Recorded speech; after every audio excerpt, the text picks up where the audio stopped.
Have you ever wished that your life was in a movie? Have you ever seen that one movie and thought, man, I wish that was me? I certainly have at different times. And then I came across the book, The Hollywood Approach by Kristina Piader. And I realized that the reality is every single one of us, we are right now designing our life. So today I'm super excited to have the author of The Hollywood Approach, Kristina Piader, with us. Welcome to Advance with Mike Acker, the podcast designed to help entrepreneurs, business leaders, and professionals alike break through barriers by improving their practical leadership skills and increasing confidence in speaking. Your host is a best-selling author, executive coach, and founder of the Advance Public Speaking School and Advantage Publishing Group, two companies dedicated to providing an edge for leaders. Find out more about Mike at mikeacker.com. Now here's your host, Mike Acker.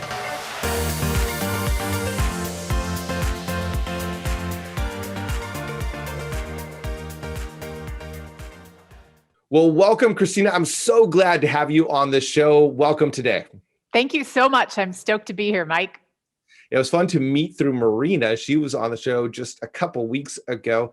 And so looking forward to just diving in with you. We had a conversation beforehand and found out that right now you are actually in the Dominican Republic.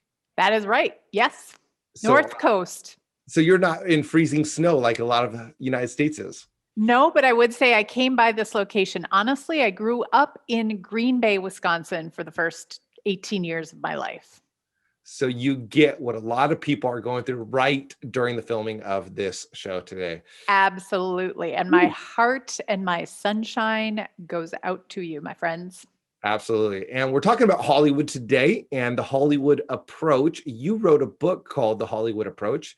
So first of all, before we dive into that and just bringing some sunshine to all of us, a little of that classical Hollywood idea of what's happening there, tell us a little bit about why Hollywood and what is this approach all about and why is it so effective? Awesome. Well, first of all, the approach is all about the intersection of the same exact components that I use to write a hero or heroine story on screen. And I help people take those, give them some exercises, and help them apply it to their own real life. And so why Hollywood is a great question, especially now. We're like, why that? Is it a little fake? Is it, are we blowing up too many cars and doing too many crazy things? But my answer to why Hollywood is because people get it. Another way to say that is that the global entertainment industry in 2019 topped for the first time $101 billion. And that's globally, that's around the world. And that figure is 3 times what it was 10 years ago. So people, if we think we're watching less TV or people are maybe losing interest, no, it is a growing market. And the thing about that is that on average, on at least 3 continents, people are consuming an average of 35 hours of television per week. Whoa. So if we think about some of these components, right, it's moving. Like we don't have to be a statistical genius to figure out that things are moving. They're expanding. They're big. And so 35 hours a week, that's more time than we spent in school, in any of our grade schools. And we had summers off and we had recesses and lunch hours. So 35 hours a week is also the amount of time on average that we spend going after an MBA. So I say one of the things I say in the book is it's like we all have our story MBA in consumption. So not necessarily creation of the stories, but we have it in consumption.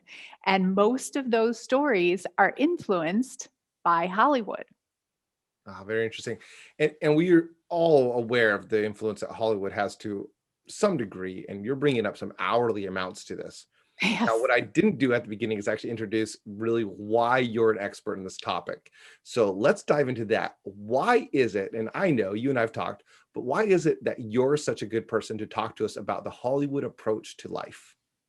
Well, I've been a screenwriter for 23 years. So in those 23 years, I've studied with all of the major Hollywood institutions and the great storytelling teachers and purveyors of our time from the feature film aspect. And then prior to that, and while I was doing that, so I was moonlighting as a screenwriter while I was running marketing and research departments for $10 billion companies. And before that, smaller companies. And before that, I was a journalist who sat in a newsroom for about 4 years. So I come to the story scene, if you will, honestly and through different perspectives. And I can say that the craft of Hollywood screenwriting is the most precise craft that I've seen. I mean, when I started, I thought, oh, well, I worked for NBC and I worked for this newspaper and I worked for this and that. And so great, I'm just going to now write a movie. It's going to be so fun and easy. And it's like, oh, there's so much more to learn about all of the elements, character, story, plot, all of the components that go into great storytelling. Absolutely. I love this. One of the things I talk a lot about in my communication and keynotes is that you need to live your life by design and not default. And you just can't happen through a great life. You got to design a great life. And one of the things that really resonated with me when I came across your book through Marina was that your book is about how to take what Hollywood has learned and what Hollywood has invested millions and millions and millions and years upon decades, and has made billions of dollars and has grabbed 35 hours of our attention every week. And now you grabbed some of that and said, hey, Hollywood has this down. And I know Hollywood. I've been doing this. I was part of you spending too much time watching TV. And now I'm going to show you how to approach this to life. How did this whole idea come about? Was it just simply, hey, I could do that? Or was it something more organic, or a friend said you should write? Tell us a little bit about the inception of this book. Well, the inception of this book really happened. And I think, like, just to back up a quick step and comment on what you said, it's exactly right. And a movie, so my focus is on the Hollywood approach because I focus on feature films in this book, and how a feature film is anywhere from approximately 90 minutes to 2 hours. And it's such a great sample size for life lessons if we really break it down, if we want to break it down and analyze it that way. And what makes the screenplay different from a book, maybe of the same story, if you think about Hunger Games or any of the other great stories we have out there, is that a book is usually around 60 to 80,000 words. Mm-hmm. And a screenplay is about 20,000 words. So it's about 1/3 or 1/4 the word count if you're going to be a word nerd like me. And so what that means is that when you're a screenwriter for a movie, it's about two things. Your film is about actions and decisions, or decisions and actions. And so that's why if we want to study about making conscious choices, a film is such a great example of that and a great tool for that. It's not the only tool, of course, in the world, but it's a great one because of the things I mentioned before, and also because our brains are hardwired to digest story, and it makes more memorable. And we get, if it's told right, and we get all 7 areas of the brain activated, which only story can do, it just becomes very, very effective for teaching, for learning, for absorbing, for getting involved in characters, living vicariously, or maybe adapting some of their attitudes and choices and things like that. That's really interesting. I created some questions I wanted to walk you through, but I'm thinking about this whole aspect when you're talking about story and how it activates. So much of what I do is this leadership and communication coaching. And right now we're talking about leading your life as a story. But one of the things that happens in communication is that desire for people just to do facts. And again, I'll tell people, I just told it to an executive today, tell a story, tell a story, tell a story. And so I love what you're talking about, and the power of story. And really, our lives aren't just a timeline. Our lives are a story. I love it. I love it. There's so much in your book. And so we're going to have a hard time really getting through everything. And I know there's going to be parts where I just want to run off on a rabbit trail here and there. But before we dive into some of the book, let me just tell people it's called The Hollywood Approach by Kristina Piader. Highly encourage you to check it out on Amazon or your favorite bookstore and check it out. Find out how to really take what Hollywood has learned and apply it to your story. We'll discuss it here for your ride or for you watching on YouTube, but pick it up, check it out so that you can get the most out of it. So in your book, you talk about the significance of the first yes. So talk to us a little bit about that here. Sure. So I do talk about the significance of the first yes. And it's such a big moment, whether we realize it sometimes or not. And if we go back, we can analyze actually past success stories or past other kinds of stories. I like to encourage people to analyze their success stories and nurture their subconscious with those kind of messages. The significance of the first yes is that it's the tipping point for a cascade of momentum and actions and other decisions.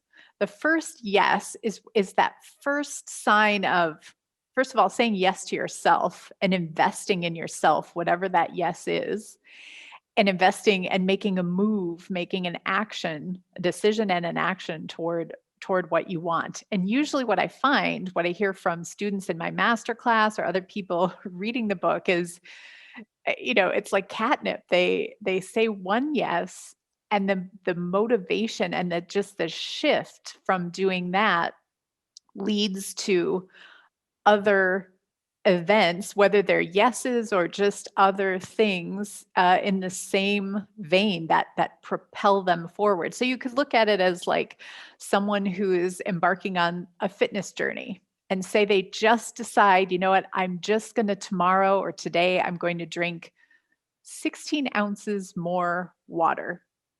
That's what I'm going to commit to. And they do it. And then maybe they feel less like having a cigarette, or maybe they delay their 35 hours of TV, of television watching by an hour and take a walk or do something, clean up something around the house. Or maybe they decide to have more vegetables because they feel better. Maybe they sleep better. And so it just triggers. And it's like that for any kind of decision, whether it's an adventure goal, a business goal, a career, anything. That first yes, especially when it's a conscious yes, tends to set off that cascade of other decisions and actions moving in the favor of the goal. I love that. How does that show up in the book? How does that, when you're connecting to the audience through the book, how are you encouraging them to take that first yes? And how might we even walk away with something that we can say yes to in this moment? Sure. Well, I think it starts with really having clarity on your goal. And so I walk people in the book through that goal setting process. That in business, we're used to the term SMART goals.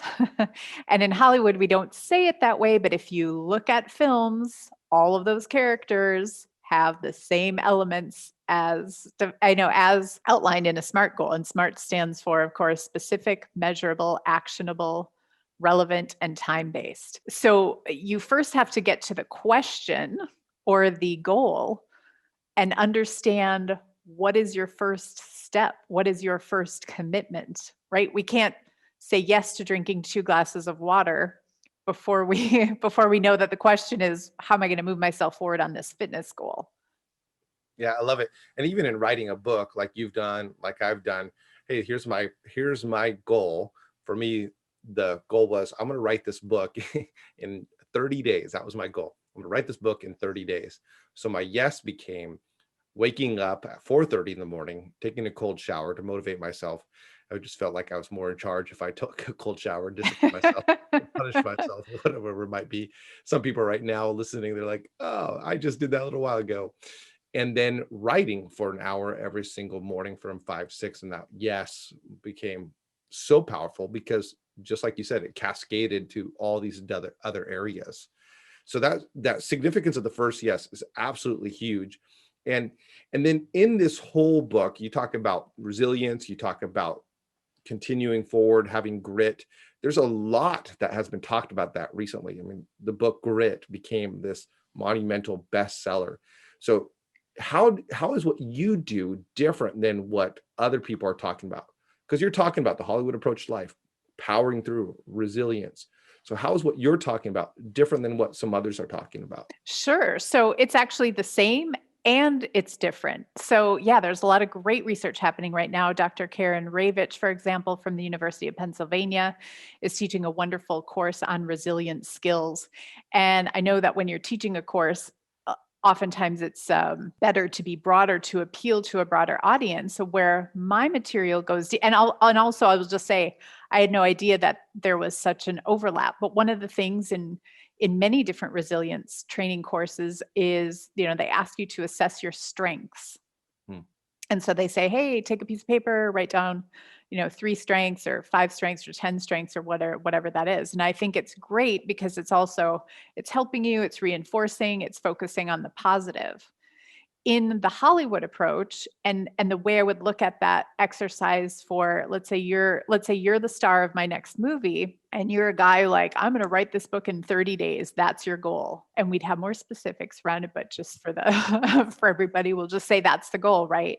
So what I would do, I also have an exercise that analyzes your character DNA.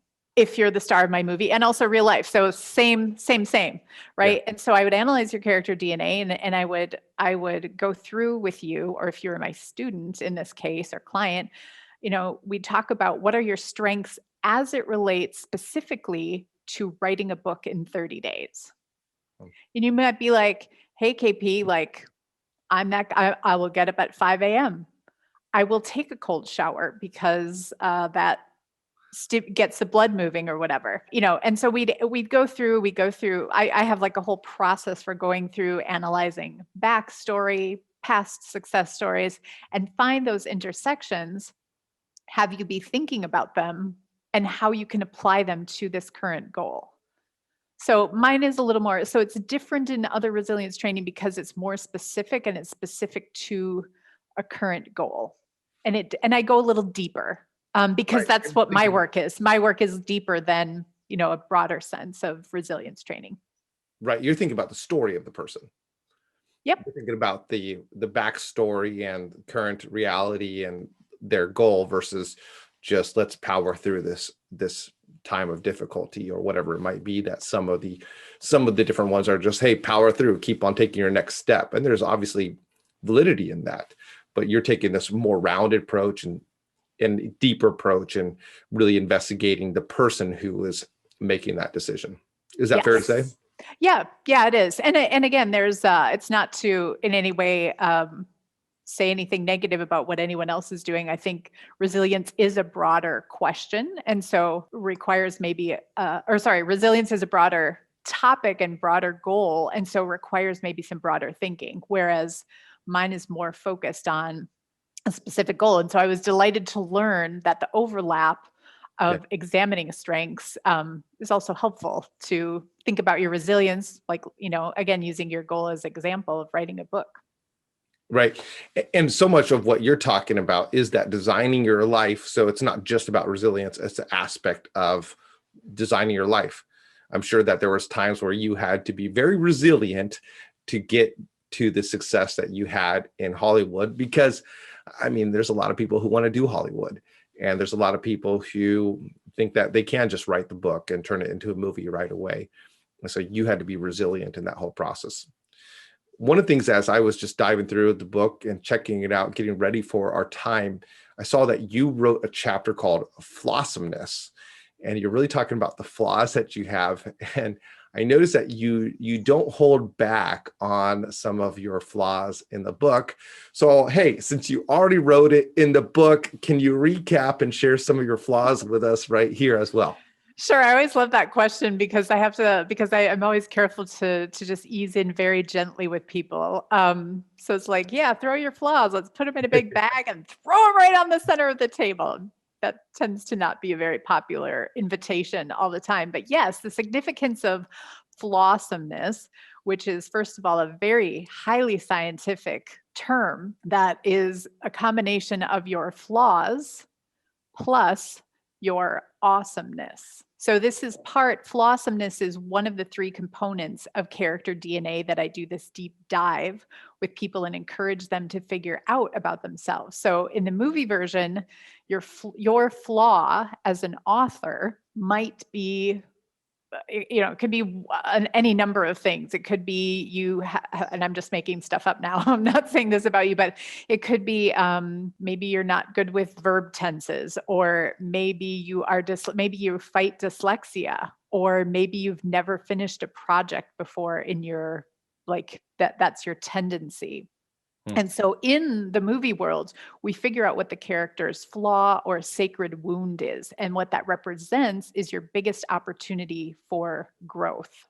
So again, I just want to underscore, I totally made those up about you. And so now I will, sorry, and you're welcome. No. So now I will share mine. So my journey a few years ago, when I first came to the Dominican Republic, was I was working at overcoming panic attacks in the water. And so I decided to come here to jump into 27 waterfalls in order to try to rewire the panic circuitry in my head. And so as I examined my flaws, and I didn't actually do this purposefully at the time, but I knew I was so stubborn. Like I had been having the attacks for 10 years. They came out of the middle of nowhere. I've been a certified diver and all this stuff my whole life. And so knowing my flaws actually, like also like in the right context, they can be, it's like, how can you make that work for you? And so one of my flaws is that I can be stubborn to the point of obstinate in not letting go of a goal that I have. And I would say, lucky for me and for perhaps future people who might get stuck or have a challenge in the water and need some help, I could not, and I would not let go of that goal. And I became, I don't know if it's obsessed or compelled to the point of I will do anything, obviously hurling myself off of waterfalls, to scramble the panic wires and just to overcome this thing. So, and I do hear a lot from students and people too, that they're like, oh, I'm so stubborn. I'm stubborn. Like that's a flaw. And so it's kind of two-sided, right? I tell people, okay, it's not a job interview where you're trying to say you're a workaholic and you're a perfectionist so that I hire you.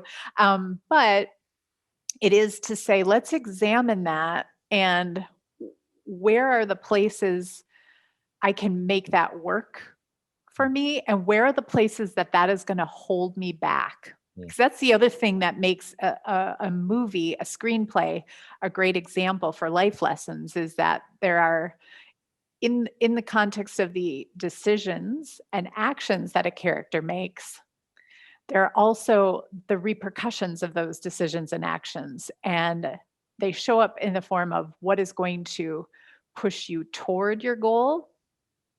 And then the opposite, what's going to hold you back from achieving that goal. And so in a movie, of course, we want to have both. In life, we'd really prefer to use those things more to our advantage. But either way, there's powerful information in examining flaws and making sure that we're observing the flaws and not judging them. So observing, oh, yep, I'm very stubborn. I'm stubborn, maybe in general, but I'm specifically very stubborn about this goal, and not letting go of, oh, I just won't ever be in the water comfortably again. And so there's something to be said about, okay, well, I'm hearing from myself that that's very important to me, versus saying, oh, that's bad. I'm stubborn. I'm a stubborn person. That's bad. Because that blame tends to be a constricting force rather than the information, which is a more expansive force. I love this. It has so much to do with leadership and communication in regards to just even looking at ourselves. We often try to disguise our flaws, and we try to create a separate person as a communicator or as a leader. And again, as I'm working with clients or speaking with people, I'll say, yeah, you might impress people with your strengths, but you're really going to impact people with your weaknesses. And when you're allowing yourself to share the flaws, I'm not perfect in this area. I don't do this extremely well. And this is an area of growth for me. And people go, oh, I can relate. One of the things that my book, Speak With No Fear, really helped a lot of people with is I'm not the guy who was born as a natural speaker. I didn't come out of the womb amazing people and with high charisma. I had to overcome a speech impediment. I had to overcome a speech barrier and living in Mexico, and then had to overcome coming back to the United States. And really that flaw makes me more, hey, oh, I get it. And that's what you're saying. Yes, that's exactly what I'm saying. Yes. And I'm hearing the subtext, which is part of a occupational hazard for me, because I hear other extra stories behind the stories, but I hear that you're really accepting of that. Mm-hmm. And you're like, I had these things and I had to overcome these things, and I did, or maybe it's still a difficulty. I'm not sure, but I think just recognizing that you sound at peace with it, and just that's where we want to be. That's an observation place, Right. observing instead of judging. Right. I'm actually working on the sequel to that book, Speak with No Fear, Speak with Confidence.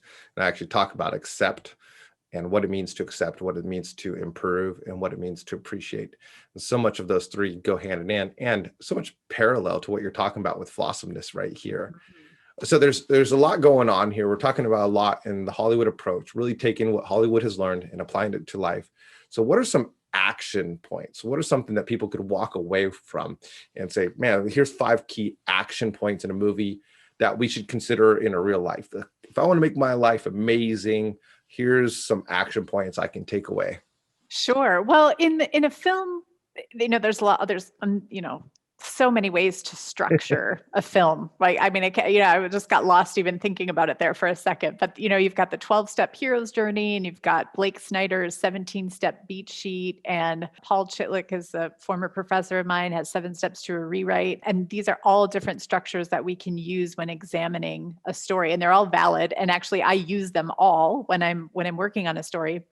In real life, though, I think it's easier, simpler, which means it makes us more likely we're going to do it if we can identify like 5 key milestones on our journey. So when using your writing the book as an example, or if you have another example you'd like to throw out there, what I might invite people to do is, okay, let's look at what is the inciting incident? What's the thing that kicks the story into motion, which can also be, as we were talking about before, the first yes. Mm-hmm. And then just broadly, let's call it a 120-page screenplay, we would look at what's the first act, which in real life could be what's the first key milestone. And so in writing a book, that might be doing an outline, or maybe it's getting to a certain page count if you have an end page count in mind, or maybe it's showing up every single day for the first 7 of your 30 days, as an example. Then the next one is the midpoint, and it's really looking at,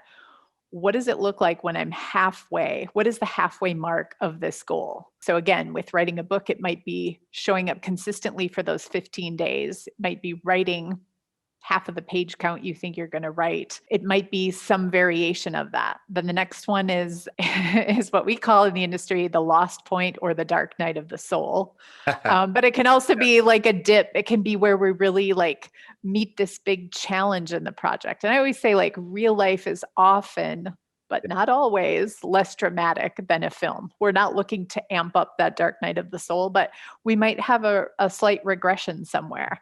And so what I do, I have a chapter about what I call bulletproofing as well, but we just look at where might the flaws come in to hurt us or derail us, or where might we be able to double up or triple up on the strength so we can get through whatever we think that bump in the road might be. And then the final one is the new world. It's you finished with the book. It's me breaking up the wiring on the panic attacks, finishing the 27th jump that day. So it's, what is that? When do we know we've crossed that last piece, and what does that look like? I love this. So let's do this to the book. So the inciting incident was, I'm talking to another author who has done great. She's actually on the show, first guest, I believe, Rachel Richards, and she challenged me to do so. So then the first act was that first day sitting down and mapping out the book and saying, okay, here's what I have.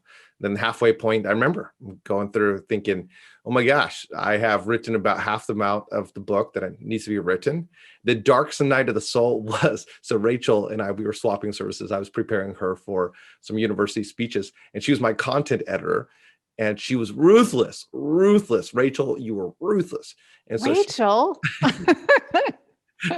The good thing is she said, Mike, the world needs this book. And then I read her content edits and I said, yeah, but not the way I wrote it. And I remember going, oh my gosh, this is awful. If it hadn't been for the friendship and for her belief in it, I would have given up, because content editing, as you know, as an author, it's awful. And you get those edits back and it's just oh my gosh, it stings, it hurts. And then getting through that and then putting it out there. And the new world was, my book took off and became a #1 bestseller and all kinds of lists, still is.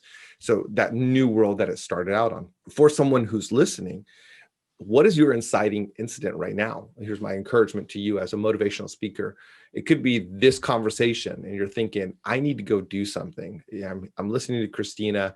I'm hearing about this book. Maybe it's you picking up her book, or reading her book and going, oh my gosh, I can design my life and not just default through it. Maybe it's paying off debt, and that's your inciting incident. You're like, oh my gosh, I paid off my debt, or the desire to do so. But think through that. Find one of those. Expose yourself to people like Kristina, to great books, to podcasts, so that you can be incited to do something different and then act on it. Because without that act, it was never a first incident in the first place. I love those 5 different steps right there. That will preach right there, Kristina. That is fantastic and really helpful for people's life. So there's a lot going on here with the Hollywood approach. And what are some of the things that you've seen already from your book that's just been fun? So somebody telling you something, or just a conversation like this, or someone who read it? So so many things. There's so many things already. But one of the most recent is my vocal coach, actually, who's helping me prep for doing my audiobook, read, because I was reading passages and we were talking about stuff and doing all these crazy exercises, you guys. Like, do you know what's involved? Like, I had to make so many weird sounds and stuff. Anyway, she bought a copy of the book. Thank you very much, Darcy Webb. Amazing. And she was doing the exercises. She was doing the exercises of the book. She had been, since the pandemic, displaced. Things change, where she used to teach on universities and on campuses and everything, like so many people changed to working from home.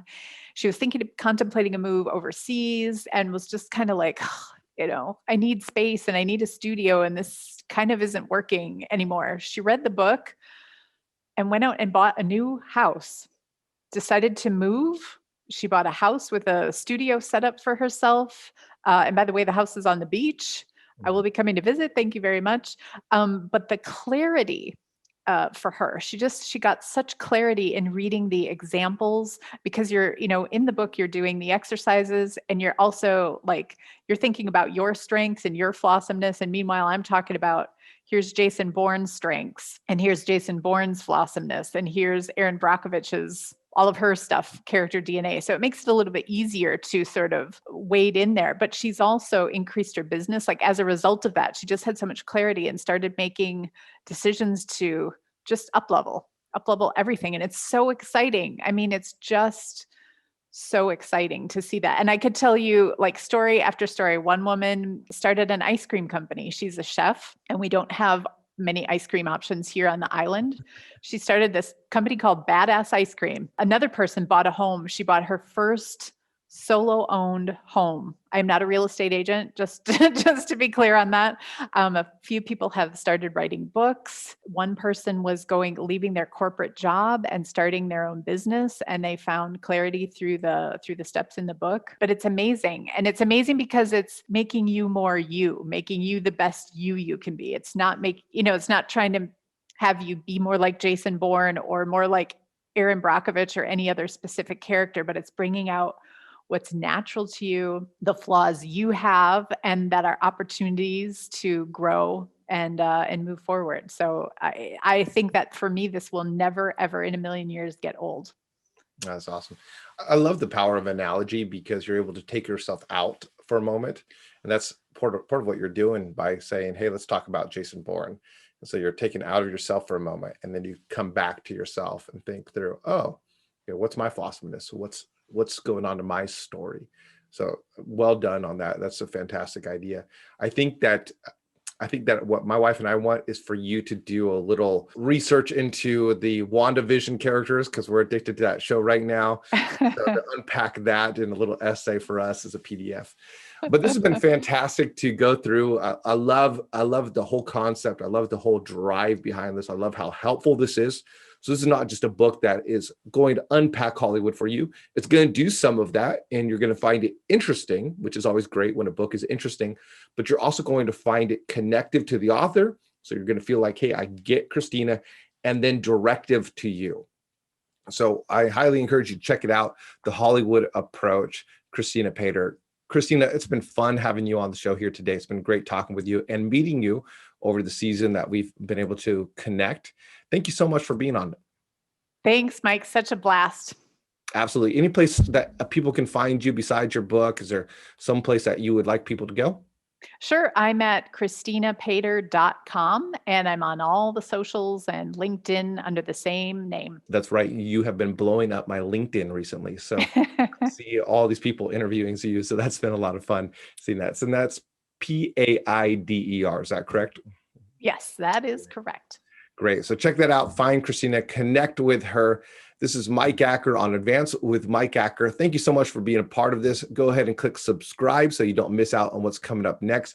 Always looking for ways to advance you in your overall leadership and communication. We'll see you in our next show.